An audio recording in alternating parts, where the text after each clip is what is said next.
लहान मुलांमध्ये मायनस नंबरचं प्रमाण वाढत आहे अशी माहिती महाराष्ट्र नेत्र परिषदेच्या अध्यक्षा डॉक्टर अनघा हेरूर यांनी दिली।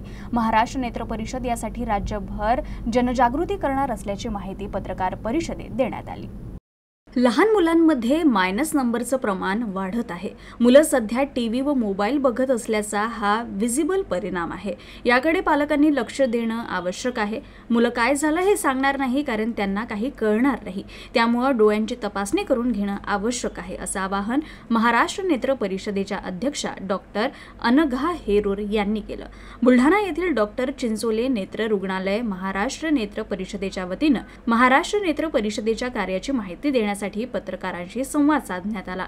यावेळी महाराष्ट्र नेत्र परिषदेच्या अध्यक्षा डॉक्टर अनघा हेरूर व सचिव डॉक्टर प्रीती कामगार यांनी मार्गदर्शन केलं। यावेळी विदर्भ नेत्र परिषदेचे अध्यक्ष डॉक्टर विरल शहा, बुलढाणा नेत्र परिषदेचे अध्यक्ष डॉक्टर सुभाष जोशी, सचिव डॉक्टर मनीष वानखेडे, नेत्ररोग तज्ञ डॉक्टर शून चिंचोले यांची उपस्थिती होती।